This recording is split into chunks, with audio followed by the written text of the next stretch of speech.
今回は前回に引き続き東京駅から徒歩圏内で行ける歴史観光地をご紹介します。東京限定雑学。まず注目するのは東京駅は丸の内口側。ここに広がるのは大きなオフィスビル群、いわゆる丸の内と呼ばれるエリアです。もともと江戸時代には大名屋敷が広がっており、日本の中心ともいえる場所でした。ところが明治になると大名屋敷がなくなり、政治の中心が南側の永田町に移ると、この場所には約11万坪の巨大な空き地が出現し、寂れてしまいます。そこで当時の政府は日本経済の雄三菱に対して半ば強引にこの土地を買わせることにします。しかもその価格は東京23区の前身といえる東京市の予算3年分という莫大な値段でした。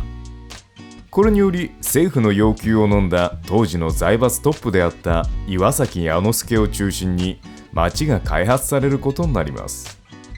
その中で最初期に作られた建物が現在も復元され残っています。それがここにある三菱1号館です。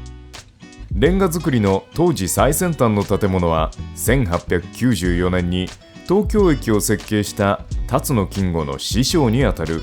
イギリス人建築家ジョサイア・コンドルにより設計され、1968年に一度は解体されてしまいます。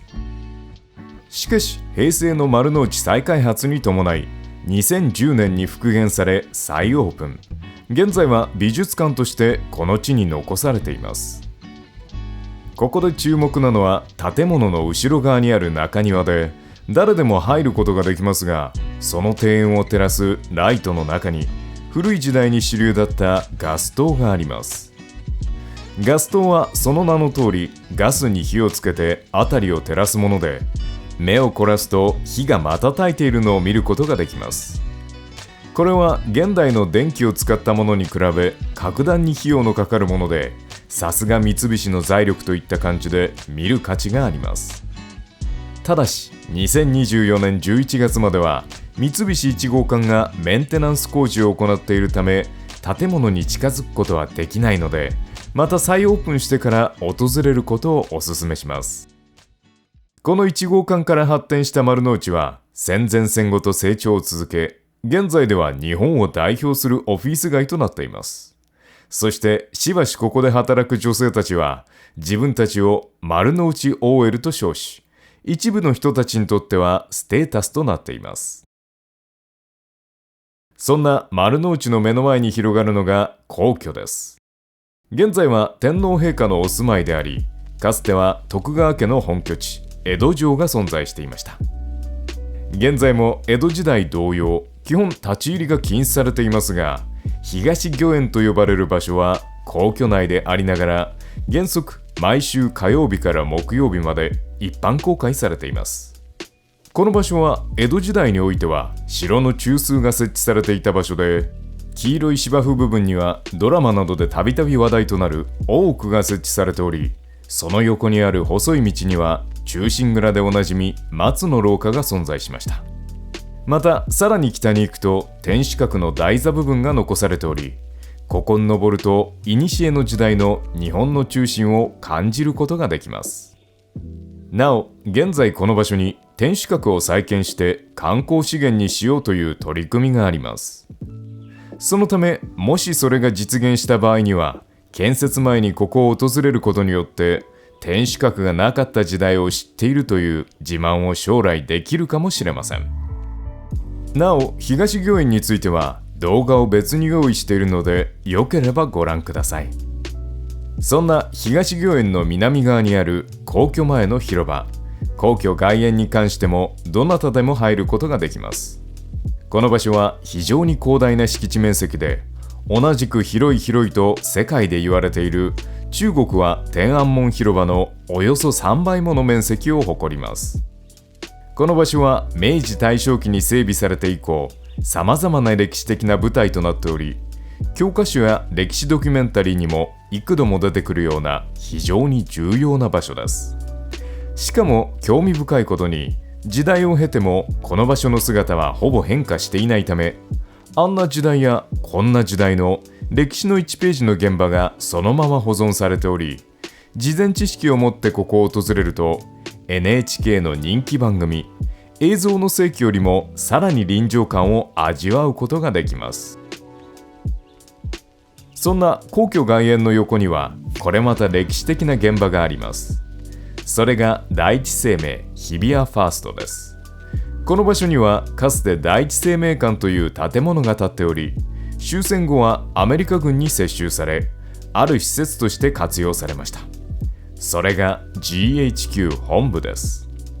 GHQ は戦後のアメリカによる日本統治における中枢組織で、教科書でも出てくるダグラス・マッカーサー司令官の背景にしばし映り込む建物がまさに GHQ 本部です。そしてここは戦後における日本の中心として機能しました。現在の建物は1990年代に再開発されたものですが、外観は当時のものを残しており、お仕事をしている方の邪魔にならなければレイバンのグラディエーターをつけて、ささやかなマッカーサーとしてこの建物の前で写真を撮るのもいいかもしれません。さて、一時代の日本の中心を東側に進むと少し大きなビルが見えてきます。この建物は有楽町センタービル。1984年完成の複合施設で、築40年を感じさせないモダンな外観が特徴です。このビルは有楽町マリオンという愛称で呼ばれており、東京では珍しい阪急メンズ館や JR 東日本の商業施設ルミネ、そして映画館丸の内ピカデリーなどが入っている地域でも知名度の高いビルです。そんな有楽町センタービルが建つ前、ここには歴史的なある建物が存在していました。それが日本劇場、通称日劇です。1933年に開館したこの建物は、劇場と映画館を詰め込んだ当時の人にとって夢のような娯楽施設でした。そして太平洋戦争末期の東京大空襲においてもほぼ無傷で残ることになります。これはたった数十メーター東側の地域は空襲の被害を受け焼け野原になり、多くの人が亡くなったことを考えると奇跡的です。ただそんな日劇は戦後とあるものによって破壊されることになります。それがこれです。1954年公開、日本映画の傑作の一つとして名高いゴジラ。ここに登場する水爆によって目覚めた黒い巨体を持つ怪獣は東京の街を暴れ回りますが、その途中でこの日劇を破壊することになります。さらに2023年に公開され、翌年の米国アカデミー賞視覚効果賞を受賞したゴジラ -1 では、ゴジラが街を破壊し列車を襲うシーンにおいてこの日劇を中心に物語が展開されており、ゴジラと日劇は非常に相性がいいものとなっています。なお、日劇の跡地に作られた有楽町センタービルは完成と同じ1984年に公開された映画ゴジラにおいてこれまた破壊されており、どうもこのゴジラはこの場所を破壊せずにはいられないようです。ただ実は日劇も有楽町センタービルも所有はゴジラの映画を作った東宝であり、それを考えるとゴジラは大人の事情によって壊す建物を取捨選択できる社会的で知能の高い生き物であることがわかります。ちなみに米国が発明した水爆によって目覚めたゴジラに破壊された日劇ですが、太平洋戦争中においてはなんとアメリカ本土を攻撃するために開発された風船爆弾を製造するための秘密工場として機能していたという歴史があります。つまりフィクション上では攻撃を受ける立場だった日劇は現実には攻撃をする側だったという皮肉が存在しています。そんな日劇の下には交番があります。この数寄屋橋交番は雑学の世界における人気者です。その理由は頭上にある避雷針のようなもの。一見すると裁縫などに使う待ち針のようにも見えますが、これは何かというと、まさかの本当に待ち針です。どういうことでしょうか。時は1982年。当時の交番というものは基本的に簡易的な小屋、つまり漫画こち亀に出てくるような簡素な建物が一般的でした。しかしこれでは高度経済成長を遂げ、豊かになった町にはそぐわなくなってきており、かつ簡素がゆえに人々にも認識されにくく、市民の協力が必要な治安維持に関わる施設にもかかわらず、親しみを持ってもらえないという問題がありました。そこで警視庁は町に馴染み、市民にも認識されやすいデザインを重視した交番を作ることにします。そこでそのモデル例として採用されたのがこの数寄屋橋交番でした。この場所に交番が最初に設置されたのは明治初期の1872年。これは近代日本における交番としては最古といえる伝統のあるもので、これをデザインすべく山下和正という建築家を招聘します。彼は青山にあるフロムファーストビルの設計で有名であり、依頼された交番も似たようなレンガ模様が美しいものとして設計図面を描き上げました。そして彼はこの交番の象徴として屋根の上にオブジェを載せることにしたのですが、警視庁にアイデアを提出する期限までにはオブジェの詳細が決まっておらず、仮ということで建築模型には待ち針を刺して提出しました。ところが警察内での連携がうまくいかなかったのか、これが待ち針ではなくデザインだと思われ、そのまま採用。結局設計者本人もこれでいいということになり、待ち針のまま完成したわけです。現在ネット上の地図ではしばしピンを刺すという行為が行われていますが、これを今から40年以上前に現実世界で行っているとは、ある意味時代を先取りした交番と言えます。そんな交番から少し東に行くと見えてくるのは銀座です。銀座の象徴といえば銀座和光。この建物は日本を代表する時計メーカーセイコーの前身である服部時計店の本店として1932年に完成しました。その後東京大空襲では被害を受けるものの、全壊は免れ、戦後もこの地にあり続けます。ちなみにこの建物も1954年にゴジラが破壊しています。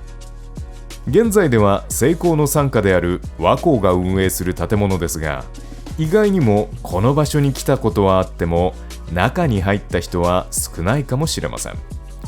外観からすると何かオフィスであったり、銀座にありがちなギャラリーのようにも思え、入館料でも取られるのではないかと思っている方もいるはずです。ところが実はここは商業施設、つまりお店です。中で売っているものは国内外の時計であったり調度品、文房具やバッグをはじめとしたファッション雑貨、そしてお菓子やお酒といった食品までありとあらゆるこだわりの品です。つまりこの建物は実はデパートに近いものになっています。なのでどなたでも入ることができるのですが、どうも知名度抜群の立地にありながら、お店としての知名度はまずまずのようで、しばしテレビをはじめとしたメディアに露出し、ここはお店なので皆さんお越しくださいという不思議なアピールが行われているのを見ることができます。さあ東京駅に戻っていきましょう。途中に見えてくるのは謎の巨大施設。ここは東京国際フォーラムです。この場所には1899年から東京都の前身である東京府庁舎が存在し、その後100年近く日本の首都行政の中心として活躍しました。しかし1992年に東京都庁が現在の新宿に移転すると、この場所にはコンサートホールや展示場などを内包する複合文化施設が建設され、1997年東京国際フォーラムとして開館することになります。設計者はアメリカの有名建築家ラファエル・ビニオリ。彼は近年ニューヨークで流行りの超極細ビルの先駆けで、2015年に完成した432パークアベニューの設計者として有名です。このビルは当時世界で最も背が高い426メーターを誇る住居用建物であり、これは2024年現在日本で最も高いビルである麻布台ヒルズ森 JP タワーが330メーターであり、28年開業予定のトーチタワーでさえ390メーターということを考えると驚異的な高さです。ちなみにこの物件は最上階のペントハウスの値段が1億6900万ドルという桁違いの額で、これも当時世界最高額でした。ところが2021年に同じ地域に完成したセントラルパークタワーが高さ472メートルで、ペントハウスが2億5000万ドルという価格で売り出され、物理的値段双方の高さの記録を更新しました。なお、このセントラルパークタワーの売り出しには140万人以上の YouTube 登録者数を誇り、数々のリアリティショーにも出演する有名なニューヨークの不動産エージェントライアン・サーハント氏が関わっていますが、あまりにも高かったのか苦戦しているようで、ネットフリックスの番組マンハッタンの不動産王で苦悩する不動産会社の様子を見ることができます。さて、話は戻って東京国際フォーラムですが、上から見ると四角いコンサートホールが並んでいるのが見えます。またこのガラス張りの中にも展示場が存在しており、この建物の地下にもまた展示場があります。ところがここの現地を訪れると、まるでコンサートホールや展示場が存在しないかのような空間となっており、非常に不思議な気分を味わうことができます。なお、ガラス張りの建物の中には少しこの場に似つかわしくない武士の像が立っているのを見ることができます。これは誰かというと太田道灌。実は江戸城というのはもともと家康が江戸に幕府を開く1603年から遡ること150年前、1457年に太田道灌が築いたものです。そのため築城の年から500年の節目の事業として1956年に当時の東京都庁に設置されたのがこの太田道灌像です。周囲の環境が変化しても彼の像はここで50年以上江戸城の方を向き立ち続けています。さて、このように東京駅周辺には徒歩圏内でも非常に面白い歴史的名所があるので、ぜひ訪れてみてはいかがでしょうか。